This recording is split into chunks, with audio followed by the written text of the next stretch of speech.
Good morning, everybody. Hope you guys had a great weekend. I know I did. Today we're going to start talking about radicals, and this is going to be our last unit for this year. And radicals are going to be very important next year because you're going to start working with quadratic functions instead of linear functions. And you're going to see a lot of those.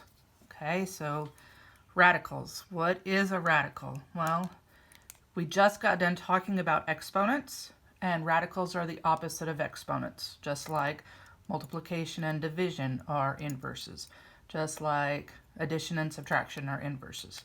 Radicals and exponents are often thought of as inverses. So, what is the different parts of a radical? And I think I just put out a video that talked about bases and exponents. Well, in radicals, we have bases, kind of, and this is the opposite of the exponents. And this guy up here, though, his name is, he's called an index. Okay? So whatever number is snuggled right in there to that radical is called our index.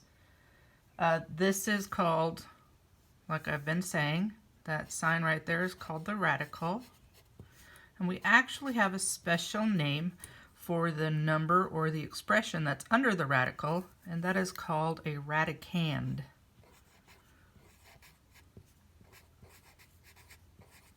Okay? If there is no index, just like if there's no exponent, we assume it's a 1. If there is no index, we assume that it is a 2, and that this is a square root. So on your calculators, just above the x squared, you'll see this with no index number, that's a square root. If you want to use any other number than 2, it has to be written. Otherwise, we assume that it's a 2. Okay? So, just as a review, let's list our the first 12 perfect squares. Okay? So when I say you need to square a number, multiply it times itself.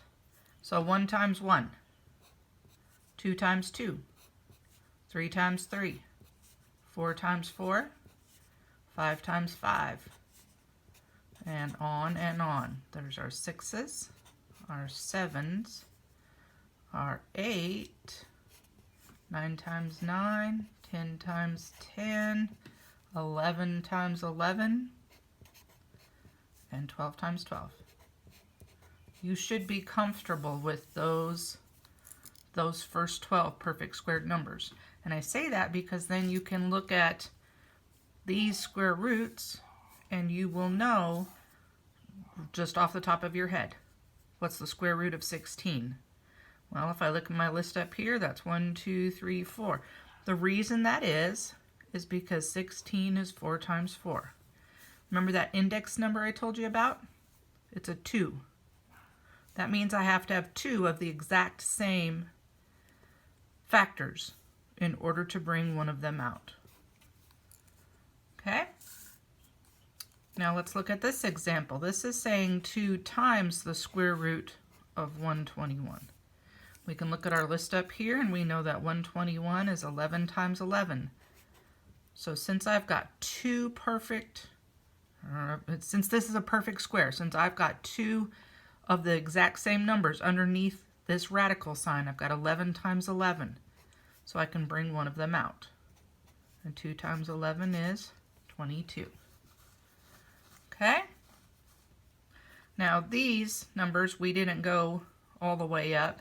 Hopefully you recognize that the square root of 400 is 20.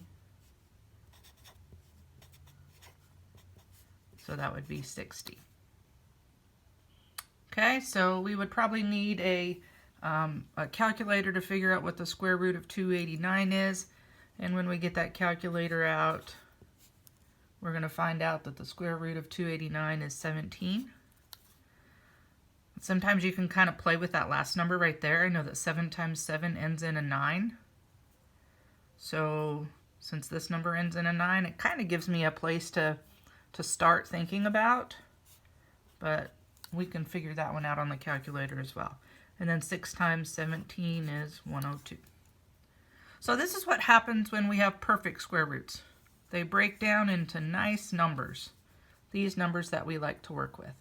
In the next video, we're going to talk about what happens if we have non-perfect square roots, because there are many, many, many more non-perfect square roots than there are perfect square roots. So I'll catch you on the flip side.